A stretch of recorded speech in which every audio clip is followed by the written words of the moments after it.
With the breach of 3 levees protecting New Orleans, the landscape of the city has changed dramatically, tragically, and perhaps irreversibly. There is now over 25 feet of water where there was once city streets and thriving neighborhoods. I hate the way they portray us in the media. If you see a black family, it says they're looting. If you see a white family, it says they're looking for food. And you know it's been 5 days because most of the people are black. And even for me to complain about, I would be a hypocrite because I've tried to turn away from the TV because it's too hard to watch. I've even been shopping before even giving a donation. So now I'm calling my business manager right now to see what is the biggest amount I can give, and just to imagine if I was down there, and those are my people down there. So anybody out there that wants to do anything that we can help with the setup, the way America is set up to help the poor, the black people, the less well off as slow as possible. I mean, this is Red Cross is doing everything they can. We already realize a lot of the people that could help are at war right now, fighting another way, and they've given them permission to go down and shoot us.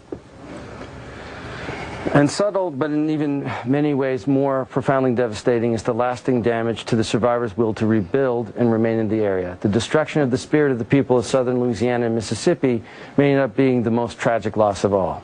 George Bush doesn't care about black people. Please call.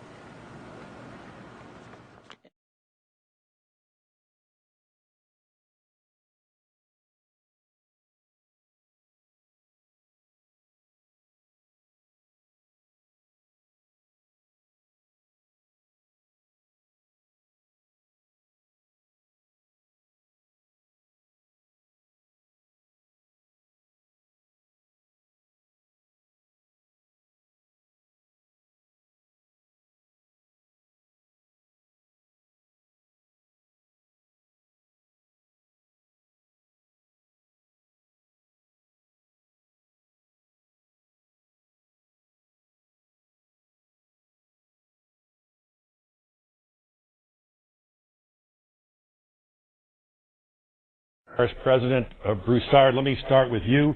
You just heard the Director of Homeland Security's explanation of what has happened this last week. What is your reaction?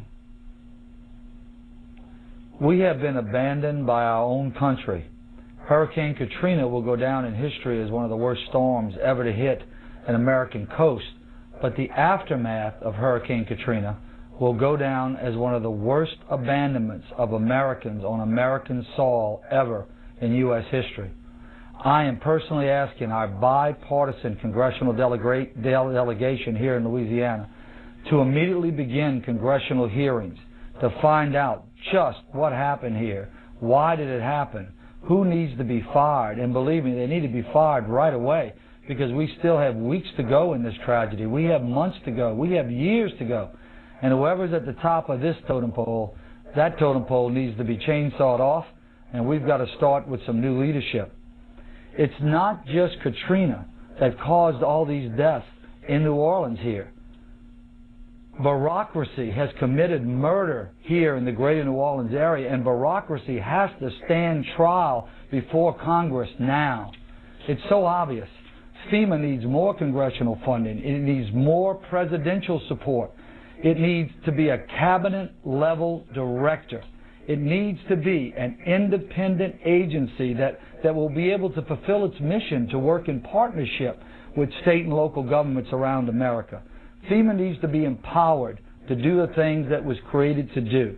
It needs to come somewhere like New Orleans with all of its force immediately, without red tape, without bureaucracy, act immediately with common sense and leadership, and save lives. Forget about the property. We can rebuild the property. It's got to be able to come in and save lives. We need strong leadership at the top of America right now in order to accomplish this and to reconstructing FEMA. Mr. Broussard, let me ask, hold on, sir. Shouldn't the mayor of New Orleans and the governor of New Orleans bear some responsibility? Couldn't they have been much more forceful, much more effective, and much more organized in evacuating the area? Sir, they were told, like me, every single day, the cavalry's coming. on a federal level, the cavalry's coming, the cavalry's coming, the cavalry's coming. I have just begun to hear the hoofs of the cavalry. The cavalry's still not here yet, but I've begun to hear the hoofs, and we're almost a week out. Let me give you just 3 quick examples.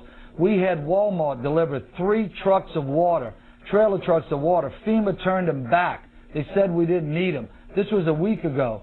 FEMA, we had 1,000 gallons of diesel fuel on a Coast Guard vessel docked in my parish. The Coast Guard said, come get the fuel right away. When we got there with our trucks, they got a word. FEMA says, don't give you the fuel. Yesterday, FEMA comes in and cuts all of our emergency communication lines. They cut them without notice. Our sheriff, Harry Lee, goes back in, he reconnects the line, he posts armed guards on our line and says no one's getting near these lines. Sheriff Harry Lee said that if American government would have responded like Walmart has responded, we wouldn't be in this crisis. But I want to thank Governor Blanco for all she's done and all her leadership. She sent in the National Guard. I just repaired a breach on my side of the 17th Street Canal that the Secretary didn't foresee, a 300-foot breach. I just completed it yesterday with convoys of National Guard and local parish workers and levee board people. It took us 2.5 days working 24/7. I just closed it. I'm telling you, most importantly, I want to thank my public employees that have worked 24/7, that burn out, the doctors, the nurses. And I want to give you one last story, and I'll shut up and let you tell me whatever you want to tell me. The guy who runs this building I'm in, emergency management, he's responsible for everything. His mother was trapped in St. Bernard Nursing Home, and every day she called him and said, are you coming, son? Is somebody coming? And he said, yeah, Mama, somebody's coming to get you. Somebody's coming to get you on Tuesday. Somebody's coming to get you on Wednesday. Somebody's coming to get you on Thursday. Somebody's coming to get you on Friday. And she drowned it Friday night. She drowned it Friday night. Mr. President, nobody's coming to get it. Nobody's coming to get it.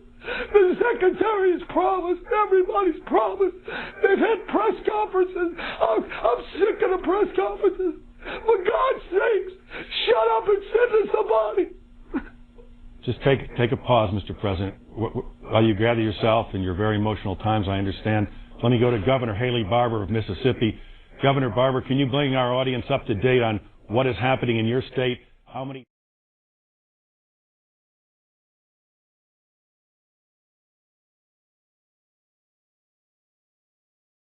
Meanwhile, they survived a natural disaster, but are some Hurricane Katrina survivors now at risk from man-made dangers? We're keeping them honest, and our Sean Calebs is here now with new information about a controversy over FEMA trailers. This involves a little bit of a fight, if you will, between FEMA and the CDC. Right. The allegation is FEMA knew pretty much right after the storm when they started putting trailers, both mobile homes and travel trailers, big difference, down in the Gulf area, and people began moving in them. It became apparent very early on that there was a possibility of formaldehyde poisoning. Now, formaldehyde is an agent that is used to preserve wood.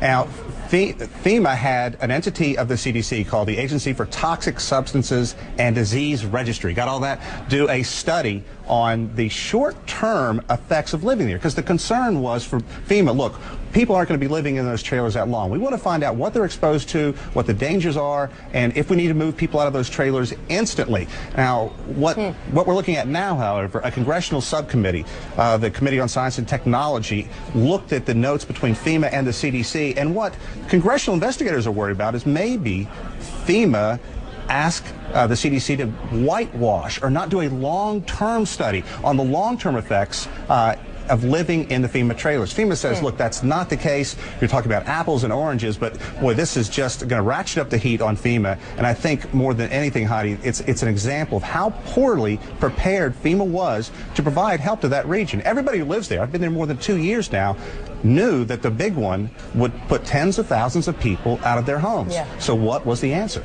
Well, I wonder, because I'm not sure I understand the difference between these travel trailers and the actual FEMA trailers that we had heard so much about, that they had so many of them just sitting around and nobody was really moving into them. That's a great point, because a travel trailer is a thing you've seen people hook up to the back of their truck, take to the lake for a couple of days. People aren't supposed to live in those for 18 months. It's not supposed to happen. So what you had, whole families living in just a few hundred square feet. They were looking at them right now. Can you imagine a whole family living in that? So what happens? The floor buckles, you expose the plywood to people living in there. And what is an agency used to preserve that plywood? Formaldehyde. Also, the roof on something like that is supposed to be caulked periodically. People didn't get a whole lot of advice when they got the FEMA trailer. Here's the best way to take care of the trailer. Sure. So that's what we're looking at.